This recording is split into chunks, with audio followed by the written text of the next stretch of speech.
नमस्कार मंडळी, इंडियन गृहलक्ष्मी ह्या यूट्यूब चॅनलमध्ये तुम्हा सर्वांचं पुन्हा एकदा मनापासून स्वागत करते। आज मी तुमच्यासाठी मैदा न वापरता अगदी खुसखुशीत आणि मऊसूत बटाट्याचा पराठा ही रेसिपी घेऊन आलेली आहे। तर व्हिडिओ सुरुवातीपासून शेवटपर्यंत नक्की बघा। मंडळी, इथे आपण रेसिपीला सुरुवात करूया। सर्वप्रथम मी इथे घेतले गव्हाचं पीठ, 3 वाट्या गव्हाचं पीठ घेतलेलं आहे, ते बारीक असं गाळून घेतलेलं आहे।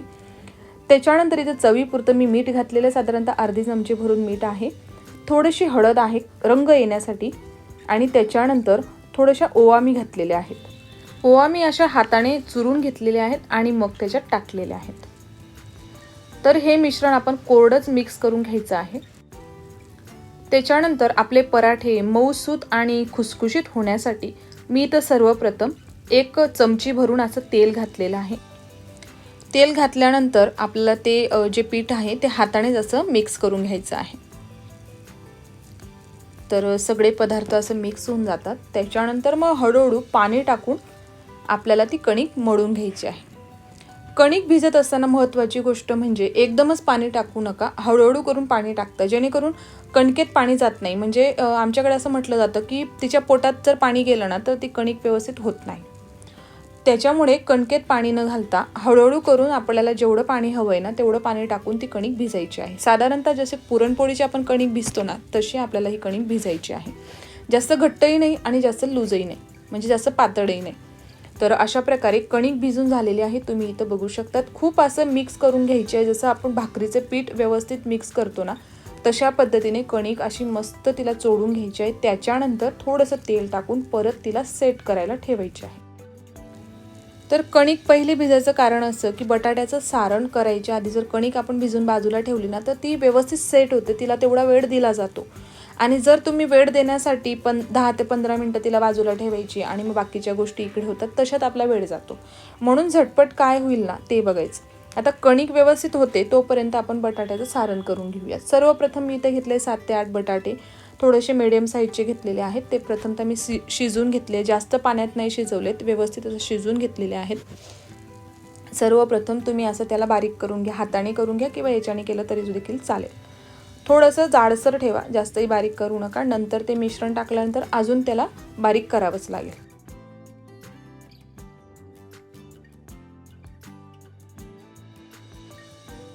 तर अशा प्रकारे बटाटे बारीक करून झालेले आहेत। आता आपण याच्यात मसाले टाकून घेऊयात। सर्वप्रथम मी इथं काळी मिरची पूड टाकलेली आहे।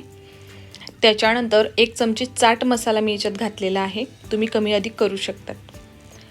त्याच्यानंतर इथं मी ओवा घालणार आहे, परत थोडासा ओवा घालून हातात असं मिक्स करून घ्यायचं आणि मग टाकायचं, जेणेकरून त्याची चव चांगली येते। आणि तो जेव्हा आपण पराठा खातो ना ते दातात अडकल्यावर अजून टेस्ट वाढते। त्याच्यानंतर इथं चवीपुरतं मीठ घातलेलं आहे, साधारणतः मी 2 छोट्या चमच्या घातलेल्या आहेत, तुम्ही 1 मोठी चमची भरून टाकलं तरी देखील चालेल। त्याच्यानंतर अर्धी चमची मी इथं हळद घातलेली आहे, 1 चमची लाल तिखट घातलेलं आहे। त्याच्यानंतर 1 चमची मी इथं जिरं घातलेलं आहे आणि आपल्याला चवीपुरता हिंग घालायचा आहे। हिंग सुद्धा तुम्ही कमी अधिक करू शकता। आता आपण याच्यात कापून घेतलेले पदार्थ टाकू, ते म्हणजे मी 1 कांदा असा बारीक कापून घेतलेला आहे, अधिक बारीक कापा जेणेकरून पराठा लाटताना त्रास नको व्हायला। त्याच्यानंतर 1 चमची अद्रकाचा आणि लसूणाची पेस्ट टाकलेली आहे। त्याच्यानंतर 2 हिरव्या मिरच्या अशा बारीक कापून घेतलेल्या आहेत। त्याच्यानंतर आपल्याला याच्यात कोथिंबीर घालायची आहे। कोथिंबीर तुम्ही तुमच्या प्रमाणाने कमी अधिक करू शकता। आता महत्त्वाची गोष्ट, चटपटीतपणा येण्यासाठी याच्यात मी लिंबू टाकलेला आहे।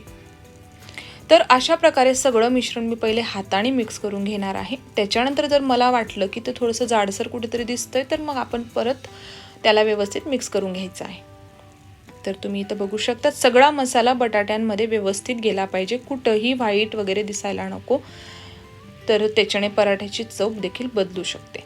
जसं की आपण पुरण तयार करतो ना पुरणपोळीचं, सेम तसा मऊसूतपणा ह्या पराठ्यांच्या मिश्रणाला, त्या सारणाला यायला पाहिजे, तर ते पराठे खूप छान लाटले जातात आणि चवीला सुद्धा छान लागतात। तर अशा प्रकारे तुम्ही इथं बघू शकतात हाताने मी व्यवस्थित मसाला तयार करून घेतलेला आहे किंवा मिक्स करून घेतलेला आहे। त्याच्यानंतर याच्याने मला थोडंसं बारीक करावंसं वाटलं, कारण कुठे कुठे बटाट्याचे तुकडे दिसत होते त्याच्यामुळे। तर मंडळी, सारण करण्याची पद्धत माझी अशी आहे, तुमची कशी आहे ते मला नक्की कमेंट्स करून कळवा, कारण मी ह्या पद्धतीने करते। तुम्ही जर शिजवून करत असाल ते सुद्धा सांगा। तर माझी पद्धत तुम्हाला कशी वाटली ते नक्की सांगा। तर अशा प्रकारे बटाट्याचं सारण तयार झालेलं आहे।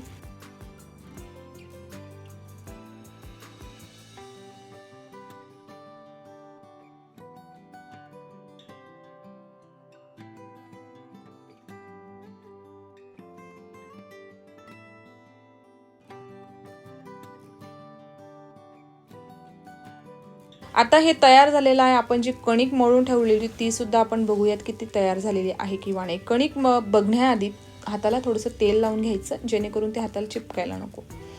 तर तुम्ही इथं बघू शकतात मी थोडीशी चोळून घेतलेली आहे आणि कणिक सुद्धा प्रॉपर झालेली आहे. आपल्याला जशी हवी तशी झालेली आहे. म्हणजेच पुरणपोळीचं जे कणिक होते ना सेम तशी व्हायला पाहिजे.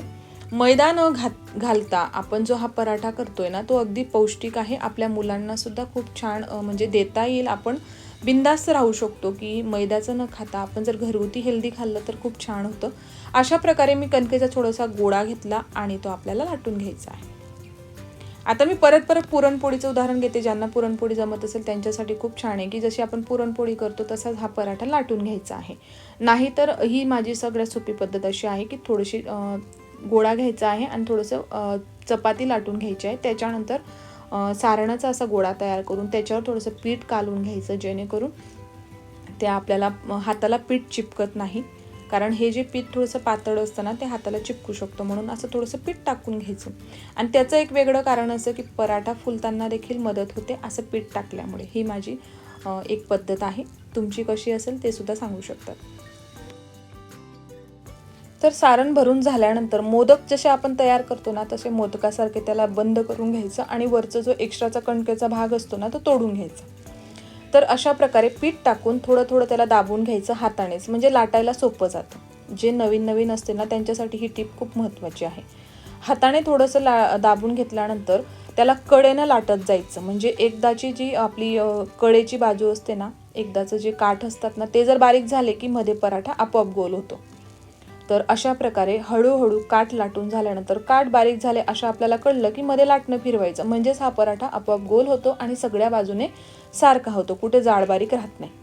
तर तव्यावर टाकायच्या आधी आपल्याला थोडंसं तेल घालून घ्यायचं आहे आणि मग पराठा टाकायचा जेणेकरून तो तव्यावर चिपकायला नको आणि छान असं फुलायला त्याला मदत होते. त्याच्यानंतर मी कडेनं थोडंसं तेल घालून घेतलेलं आहे आणि मध्ये सुद्धा तेल टाकून घेतलेलं आहे. पराठा पलटायच्या आधी मी मध्ये तेल टाकत असते. तर तेलाऐवजी तुम्ही तूप टाकलं तरी सुद्धा चालेल. तर अशा प्रकारे हा पराठा झालेला आहे आणि मी त्याला दुसऱ्या बाजूने असं कडा वगैरे बघून पलटून देणार आहे. तर दुसऱ्या बाजूने जेव्हा पलटलं तेव्हा सुद्धा मी थोडंसं तेल घातलेलं आहे. पराठा आला म्हणजे तेल हे आलंच. तेल किंवा तूप थोडंसं वापरलंच जातं. त्याशिवाय पराठा होत नाही. जर ज्यांना तेल कमी खायचं असेल ना की त्यांनी पराठ्यावर तेल नाही घातलं तरी देखील चालेल किंवा तूप तुम्ही वापरू शकता. तर अशा प्रकारे पराठा शिजत असताना काठ व्यवस्थित दाबून द्यायचे आणि मध्ये जर पराठा असा फुटला ना तर तो व्यवस्थित फुलत नाही. तुम्हाला देखील माहिती आहे. तर पराठा शिजवताना जास्त मोठा गॅस करू नका. म्हणजे तो पराठा तर लवकर होतो. तुम्हाला वाटेल की एकदम लवकर पाहिजे आम्हाला.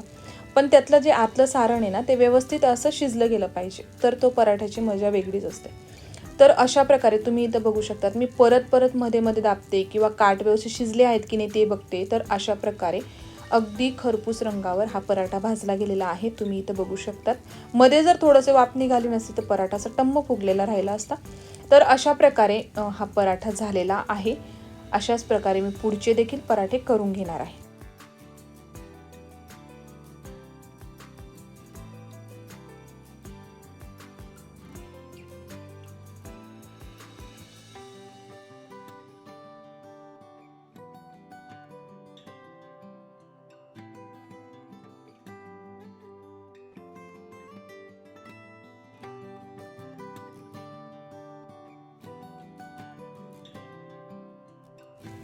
तर अशा प्रकारे सगळे पराठे मी करून घेतलेले आहेत. आणि मंडळी तुम्हाला रेसिपी कशी वाटली सांगायला विसरू नका. व्हिडिओ आवडला असेल तर व्हिडिओला लाईक करा, चॅनलला सबस्क्राईब करा आणि सबस्क्राईब केल्यानंतर बेल बटनला क्लिक करायला विसरू नका जेणेकरून तुम्हाला माझ्या नवीन व्हिडिओचे नोटिफिकेशन मिळतील. आणि सगळ्यात महत्त्वाची गोष्ट म्हणजे माझे व्हिडिओ तुमच्या मित्रपरिवारासोबत शेअर नक्की करा. असंच भेटूयात पुढच्या व्हिडिओमध्ये. तोपर्यंत मस्त राहा, पोटभर खा, एन्जॉय करा आणि माझे असेच नवनवीन व्हिडिओ बघत राहा. सगळ्यांचे मनापासून आभार. सगळ्यांना धन्यवाद. Thank you so much.